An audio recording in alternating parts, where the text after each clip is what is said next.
Sometimes we laugh, sometimes we cry, but I guess you know now. Girl in the cut, she Tuesday, club going up. Good morning, ladies, and welcome back to Women's Life with Ivy. My name is Ivy, and ma'am, Women may do it for a night, only one night though. look, if you have not, please consider subscribing, giving this video a thumbs up. We're trying to get this channel monetized. Turn on your post notification bell so you know when I post. Typically, I post on Tuesday and Thursday, somewhere around mid-morning, early afternoon. So, anyway, let's get into this video. Girl, oh my God. When I think back on the whole memories of that situation, sometimes I'm taken aback because it was so surreal looking back at it now. So, as you've seen by the title, yep, my husband wanted a divorce because I disappeared for 6 days. Ma'am, I got a contract between me and you that say I need to know where you at all times. And he did not know where I was at. Girl, so here go the story. Let me break it all the way down for you, right? If you've been on my other channel, Boo Bougie, you may have heard bits and pieces of the story. So just stay with me, right? So anyway, I was not getting what I needed out of the marriage. You know, for me, communication is a huge part of a relationship, of a marriage, of a friendship. You understand what I'm saying? So when I wasn't getting that from him, and let me say this, yeah, I'm going to get to I left for 6 days. I'm going to get to that. But I left previously. I left maybe about 3 times because I felt like I wasn't being heard. You know, it's one thing to not have communication at all. It's another thing to have limited communication. So when I tell you, it was like I was talking to my husband and it was going in one ear out the other. I'm like, sir, don't you hear me? You know, sir, I'm singing the same song. You don't hear me? You know, so I felt like if he seen my absence, that he would take heed, you know, like the old folks say, take heed, right? So I would come back, things would be a little different for a little while, and then they will go right back to the way they were. And I'm like, I can't live like this. So, and this went on for a period of years. So me and my husband got married in 2017. And so, well, we got married first in 2015, the Muslim way, and then we got married the Christian way. Because I'm like, sir, I need some papers because something ain't adding up. I need some benefits. So anyway, girl, so this last time when I left, I had no intentions on going back. That was not my intention. I said, okay, but this last time I didn't pack up all my stuff. Usually I would pack up all my stuff, like the vicious cycle of insanity, like doing the same thing and expecting a different result. That's the definition of insanity, right? So this time when I left, I didn't pack up anything. I just took me some clothes and a couple other things and I left. And my intention was to go and get all my stuff when I secured a place of my own. So with that being said, I went and stayed at a friend's house. And when I went and stayed at this friend's house, he was not happy. He wasn't happy that I was gone. He didn't know where I was. But at some point, I ain't real sure how he found out. Y'all know the streets be talking, right? So anyway, he finds out where I'm at. So I was talking to my friends. You know, you talk to your friends and you gather information, and then you, as an individual, make an informed decision on what it is you want to do because it's your life, you know. So I say, okay. My friend like, oh no, if you want to leave, you need to leave from your house. You don't need to be staying with nobody. And I'm like, okay. So I end up going back home. I end up going back home. And let me tell you how I went back home. Look, if you're going to be over here, you're going to subscribe, you're going to have to know I'm a little silly. My humor, and it ain't even humor all the time, just me as an individual. Like, I'm truly an individual. Is nobody in this whole wide world like me. And there's nobody in this world like you, right? So I come in, I open the door, he's sitting on the couch. I go to the kitchen, I get the broom, and I just start sweeping. What? And he looking at me, and I'm like, I ain't saying nothing. Well, I came in, I said hi. Now, mind you, he ain't seen me in 6 days. He ain't seen me in 6 days, and he ain't talked to me in 6 days, right? So, come in, start sweeping. Now, I see him looking at me out of my peripheral, but I ain't paying him no attention because, sir, this is normal. I'm your wife, I'm sweeping. So, anyway, he said, what you doing? I said, what you mean what I'm doing? I'm sweeping. So we get into this conversation. He like, yo man, where you been? And you know, how you just gonna leave for 6 days? And you know, I don't know where you at, you ain't called, you know, nothing, you know. He don't know what I'm doing in this 6 days, right? I wasn't doing nothing because God honors marriage and I wasn't doing nothing. I ain't finna cheat. Me and my husband now, it is 25, so 22. Me and my husband have been separated since 2022, October the 10th to be exact. I will never forget that day. It's just some dates you never forget, and that's probably one I'll never forget. So me and him, we talking, and we sitting down, we having somewhat a rational, calm conversation, and everything go to the left. So we yelling, we screaming, oh, you cheated on me, and I don't know what you was doing, and you don't hear me, you don't understand me, you're not giving me what I want. Women, a man who doesn't listen does not belong in your life. I shall explain. A man who doesn't take corrections from you, a man who doesn't take instructions from you, a man who doesn't take direction from you is dangerous. That man is condescending and arrogant. You know, because I felt like, just like you want dinner, you want the house clean, you want me to be looking presentable, you know, some other stuff you want, you know, we just gonna say bedroom and leave it at that. You know, I felt like, why should you get everything that you want and I don't get everything I want? And it ain't even everything, it's a compromise, you know what I mean?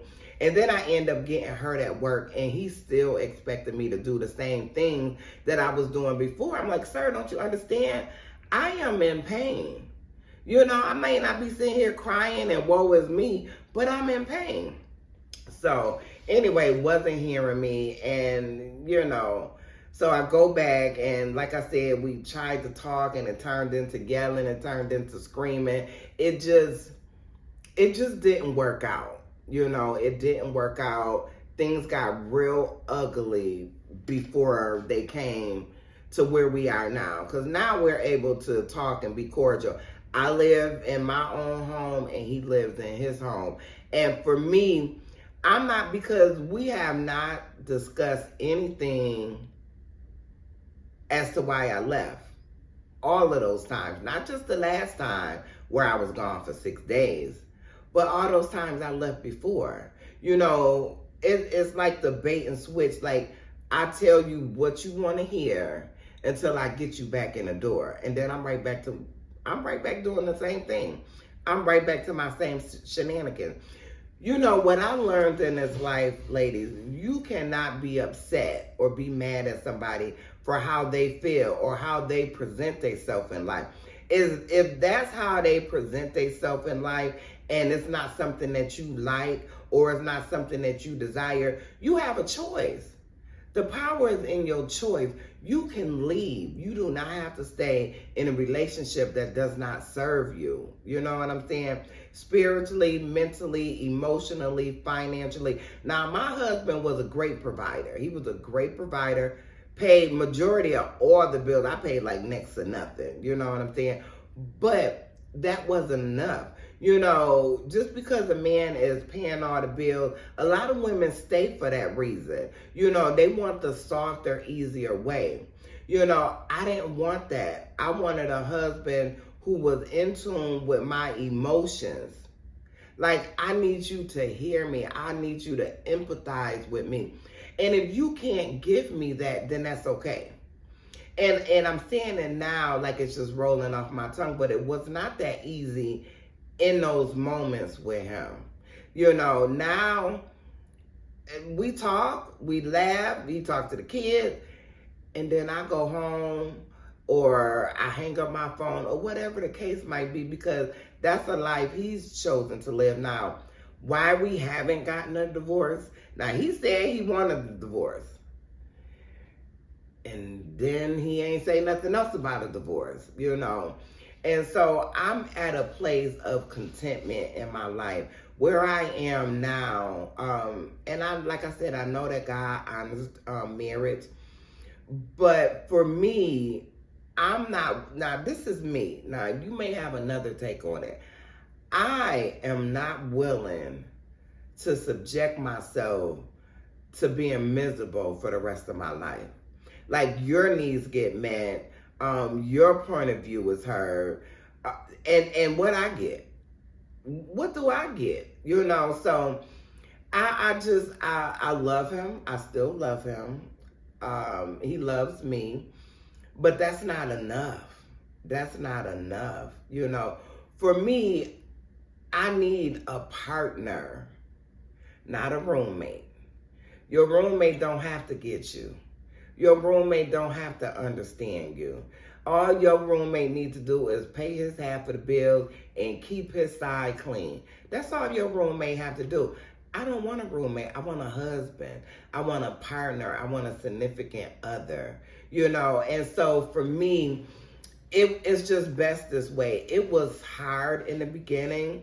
I wasn't able to deal with all of those feelings and emotions that I had. And I had to walk through that. And it's only with my relationship with God that I was able to get through those emotions. Like, I got to the other side because I didn't see myself getting to the other side of those emotions. Now, mind you, yes, I left several times before, but to have it like absolute final, like, he don't even want to try. You don't want to try. We've been having the same conversation for years, and you don't want to try. And it's been 22, 23, 24. So it's been 2 years, a little over 2 years. We still have not talked about in depth. We may have a 2-second, 5-minute conversation, and he deflects. You understand what I'm saying? So for me, where's my motivation to go back? I am so happy and content living in my own space. And it ain't so I can have men running through here, so I can go hang out at men houses and yak on the phone. It has nothing to do with that. I promise you, it has nothing to do with that. But I feel like until he grows in that area, I'm not going to say mature, until he grows in that area, you know, when you deal with a man, because he's real firm, and that's fine. You know, I have a cousin, my cousin transitioned, and my cousin used to say, well, not used to say, but just, he used to say stuff, but just his demeanor. You ever notice somebody that's real rough on the outside, but inside they got a heart of gold? That was my cousin. So my husband reminds me so much of him, because my husband does have a heart of gold. He's just systematic in doing things the way that he wants them to be done. And that's fine. I have to accept him for where he is. But that don't mean I have to be up close and personal in his life. I don't. I just don't. Yeah, I'm still married. Like I said, he haven't talked anything else about divorce, and neither have I. But until that time happens, I don't know what we waiting on as far as the divorce. You know, I know that he doesn't want to divorce me. He's just not able or capable to meet me where I'm at. You know, I had a friend, she said years ago, I mean, maybe like the first time I left, she said years ago, she said, if he never changes, are you willing to stay? And after all of these years, after the ugly, like October the 10th just solidified just the ugly disgust, the discontent that we have for one another, or let me say that I had towards him, because I'm like, sir, you know, and then it just was a whole lot that went into it. He threatened me with jail, you know, like, you getting out my house, and, you know, so I don't like that feeling. You know, when you invited me to live in your space, it was our house. And now that I'm doing something that you don't like, now it's your house. You know what I'm saying? So, because the plan was to go back there and save my money and then move out on my own, you know. So, a lot of women talk about narcissistic tendencies or behavior. I can't say if he was that. He was selfish like a lot of us are. Like, I can be on any given day. So, you know, the point of this video is not to place the blame on anybody. It's just simply where we are in life. You know, his kids are gone. They're all grown. Maybe he never experienced fully living on his own. And I know he hasn't, because I know him. He hasn't fully. So maybe that's something he want to do. Baby, please do what it is that make you sleep better at night, because I am. I'm doing what makes me sleep good at night. And to know that I'm here and I'm taking care of my babies, baby, that's enough for me. And I don't know if this division was for me to have these kids and like I'm raising my grandkids, 19, 12, and 5. Maybe the division or the split, because most people, when they break up, divorce ain't too far behind. They don't really wait a whole lot of time before they start, you know, with the divorce papers and I want this and I want that. And I already told them, I don't want anything from you. I don't want no alimony. I don't want half or nothing. Sir, please live your life. You know, because I feel like the sooner I get on with my life, the better it is for me. So I told them I didn't want anything. So, like I said, sometimes things happen for a reason. And me having my grandkids, I don't know how God thinks. I don't know. It's impossible for me to understand or try to rationalize God's thought process, you know. So maybe this is just our season of separation and individual growth. Maybe. You know, I'm not saying that I won't get back with my husband. It may be a time he turn around and I don't know, you know, like even from the simplest things like, baby, I love flowers. You know I love flowers. You know, it was just like the most minute things.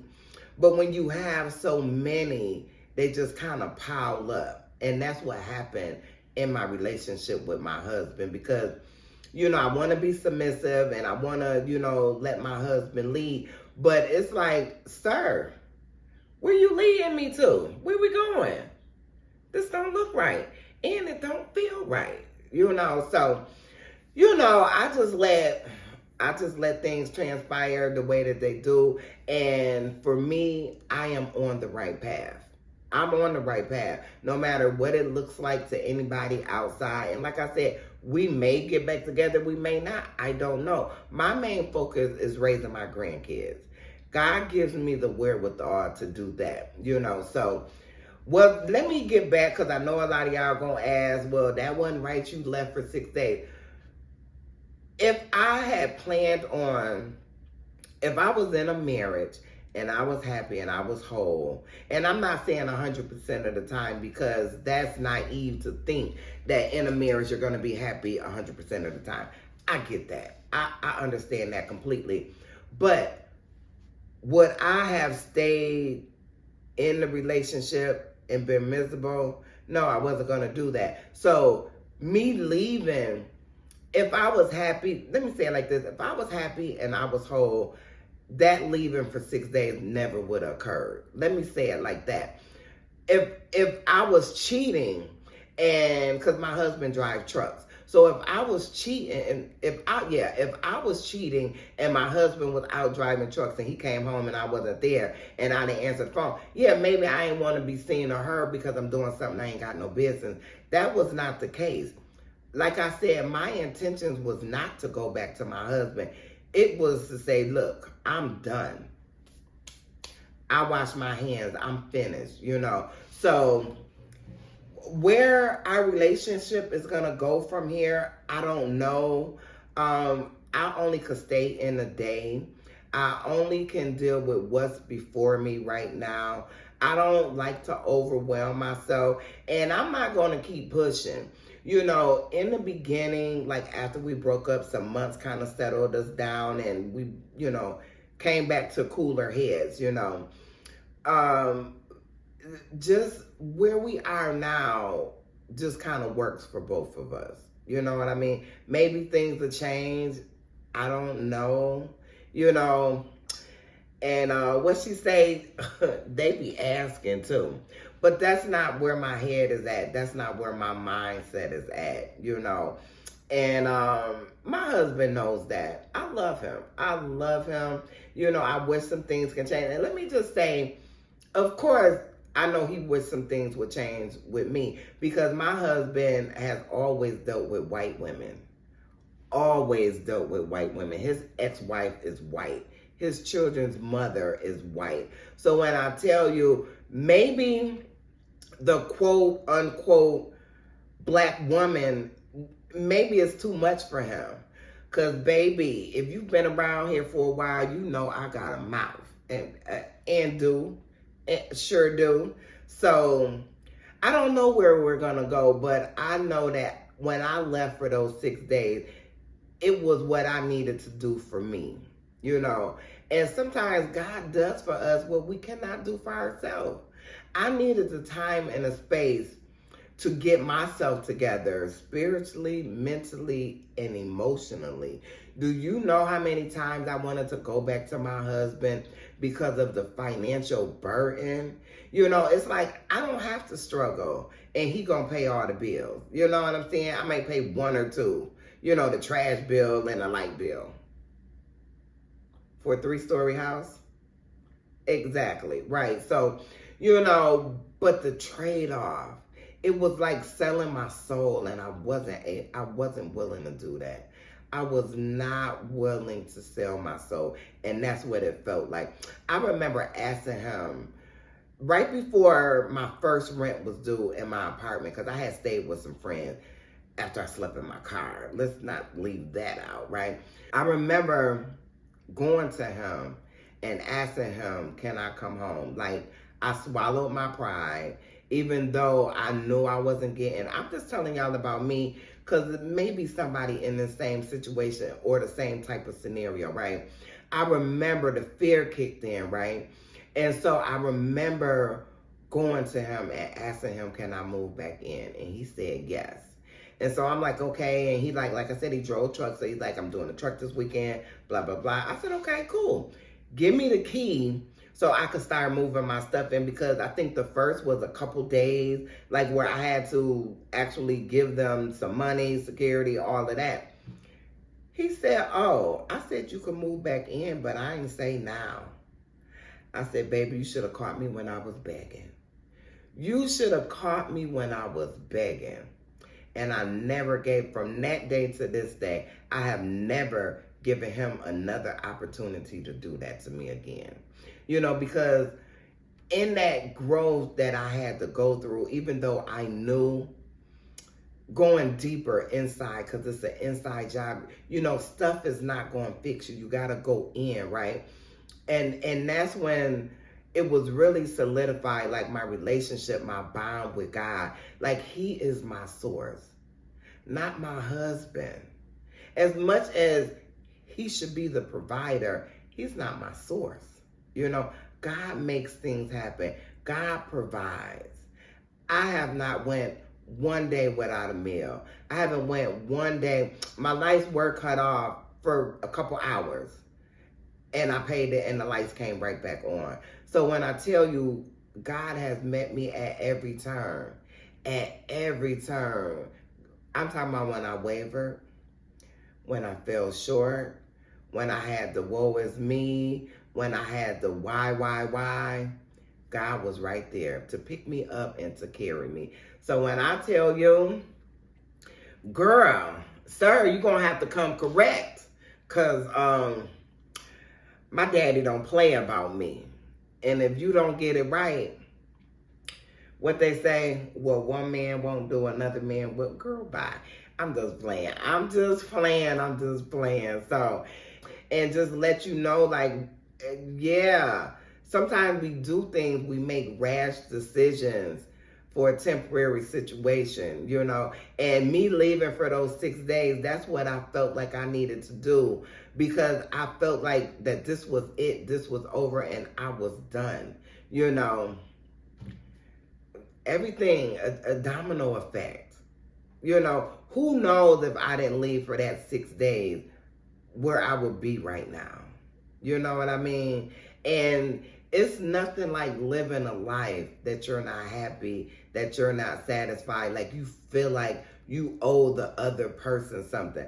Well, he's not even a person, but if we want to say it, the only person I owe something is God. And he's not a person. He's God. Let me see how I'm going to put this.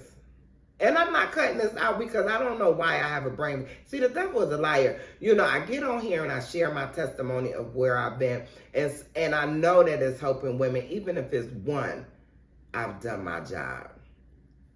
The only one I have to please is God. That's who I have to please. Not man. So, I got it out. I love you all. Thank you all for watching and giving this video a like. And ma'am, I'm going to see you in the next one.